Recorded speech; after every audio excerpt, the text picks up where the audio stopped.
Bonjour à tous et bienvenue sur ma chaîne. Aujourd'hui, je vous partage la vraie recette traditionnelle de la galette des rois à la crème frangipane. C'est parti pour la recette. Je commence par réaliser la crème pâtissière. Pour cela, je fends une gousse de vanille en deux pour récupérer les graines à l'aide d'un couteau. Dans une casserole, je mets 150 ml de lait. J'y ajoute les graines ainsi que la gousse de vanille. Et je porte le tout à ébullition. Pendant ce temps, j'ajoute 2 jaunes d'œufs dans un bol. Je mets également 30 g de sucre et je fouette énergiquement 1 à 2 minutes pour blanchir le mélange. Quand c'est bien mélangé, je viens ajouter 15 g de maïzena que vous pouvez aussi remplacer par de la farine. Et je mélange à nouveau jusqu'à obtenir un mélange lisse et sans grumeaux.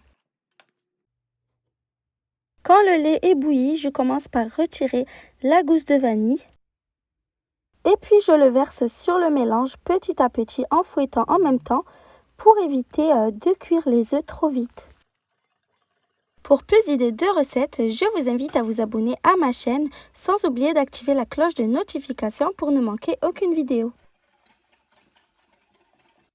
Quand c'est bien mélangé, je remets le mélange dans la casserole. Et puis je vais fouetter sans arrêt jusqu'à ce que ça épaississe et que la crème se forme.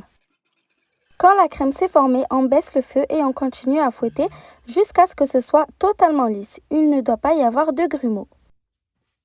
À ce moment-là, je retire la crème pâtissière du feu.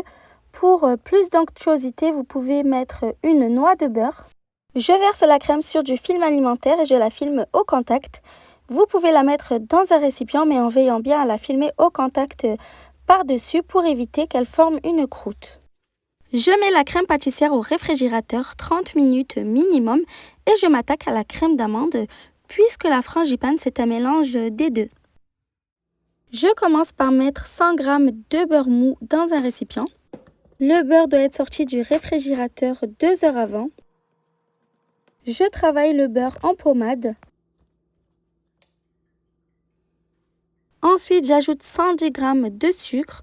Si vous trouvez qu'il y en a trop, bien sûr, vous pouvez diminuer les quantités. Et je mélange à nouveau le tout avec une maryse jusqu'à obtenir un mélange crémeux. Ensuite, je viens casser 2 œufs par-dessus. Et je mélange à nouveau jusqu'à ce que les œufs soient totalement incorporés. Pour cette opération, vous pouvez prendre le fouet, c'est plus pratique. Pour terminer, je viens ajouter 110 g de poudre d'amande. Je mélange à nouveau bien le tout. Si la recette te plaît, n'oublie pas de mettre un petit pouce bleu pour m'encourager. Quand la crème d'amande est bien mélangée, je viens ajouter la crème pâtissière refroidie. Vous pouvez la détendre un peu au fouet avant de l'ajouter dans la crème d'amande, ce sera plus facile à mélanger. Je mélange donc les deux crèmes ensemble pour former la fameuse crème frangipane. On passe à la pâte feuilletée, donc je commence par fariner le plan de travail. Je farine également la pâte et je la coupe en 2 parts égales.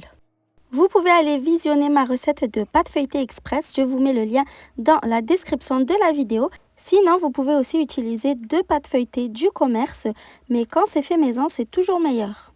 J'étale la pâte sur une épaisseur de 3 mm environ et je viens couper le contour à l'aide d'un cercle de 26 cm de diamètre. Vous pouvez aussi utiliser une assiette.